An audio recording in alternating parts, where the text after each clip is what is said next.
That down, let's move on to main topic number 2. And our second main topic today comes to us from one of our Patreon supporters, Lizard King. Thanks for being a Patreon supporter, Lizard King. Hey, John, first day as a Patreon supporter. Well, thank you for joining, dude. Love the show. So Todd Phillips just said that his Joker does not follow any of the comics, that he wanted to show a unique way of how someone can become the Joker. I might be in the minority, but I think this is an awesome idea. What are your thoughts? All right, thanks a lot for the sending that in, Lizard King. And yes, for those of you who didn't hear about it, Todd Phillips has now basically come out and said directly, there is no connection between this Joker and any specific comic book material. Here's exactly what was being said. This is from Todd Phillips. We didn't follow anything from the comic books, which people are going to be mad about. We just wrote our own version of where a guy like Joker might come from. That's what was interesting to me. We're not even doing Joker, but the story of becoming Joker. It's all about this man.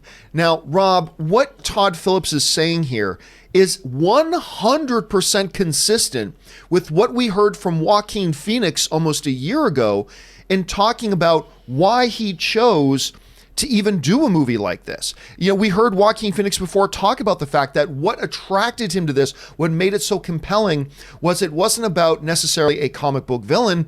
It was about what happens to a man that would drive him to becoming that. And he said it was very character-centric, all that kind of stuff. So what he's saying is pretty consistent. And I think some people are being jarred by hearing this isn't going to be connected to anything in the comics.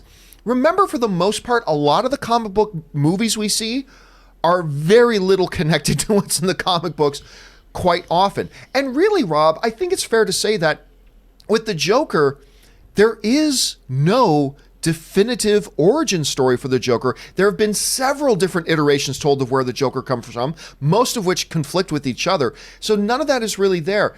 This sounds consistent to me all along, even though hearing Todd Phillips' words may sound a little bit jarring. How do you react to his statement? Well, John, as you might imagine, this is right up my alley. I mean, to me, this is exactly the way you approach a movie like this, because depending on what era of Joker you first encountered the character, whether it was the 50s Joker, the 60s Joker, the 70s Joker, the Cesar Romero Joker on the 66 Batman TV show, or Jack Nicholson's Joker, or Heath Ledger's Joker, there is no real definitive Joker. And what this movie is positing is, how could a Joker character, how could someone like the Joker become a real threat to us today? I mean, I know the beginning of the script, there's on the first script page, it says, say this movie takes place in maybe 1981. So it's also a period piece.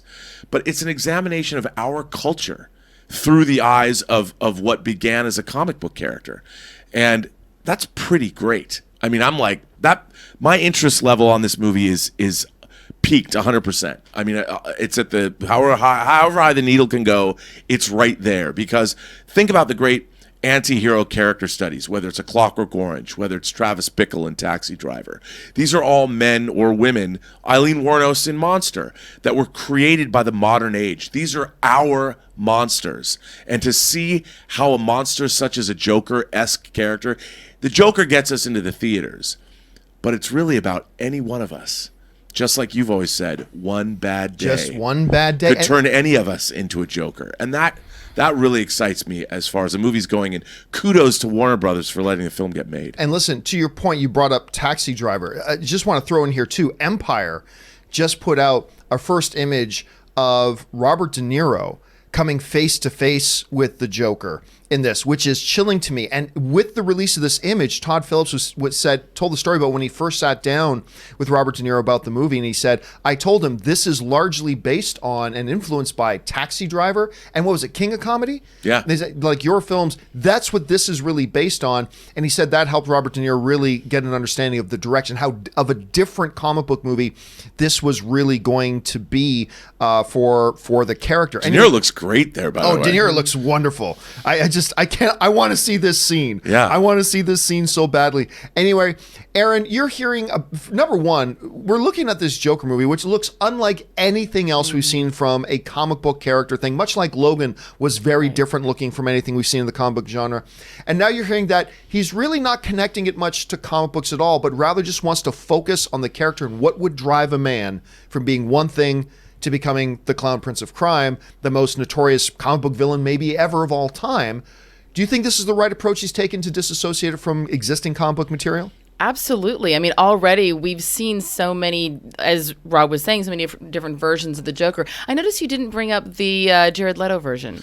Anyway, moving on. I like Jared Leto's Joker. I feel like I'm the only guy in the room. I'm a Jared Leto fan. I mean, Mr. Nobody is one of my favorite science fiction films of the last decade, and he was incredible in it. But he's a wonderful actor, no doubt. Yeah, I just didn't bring him up. So, Busted.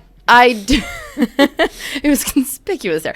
However, I do think we have seen a lot of different, like Rob said, a lot of different versions of his story as it's integrated with other comic book characters. But as a standalone story, I don't really see why it has to be connected to the comic book. I love an origin story, and there's really not much for me to say here because Rob said it so beautifully, and I mean that with all sincerity. I was really moved by what you were saying because you're absolutely right. Monsters are around us every day, and they are products of their environment. So I think that this is probably not just going to be a story about a familiar character that we all know, but really a lesson in how we as a society are helping to create these monsters and what we can maybe do to help curb that. Which is what I think one of the most exciting aspects of this thing. So the question, guys, is to you.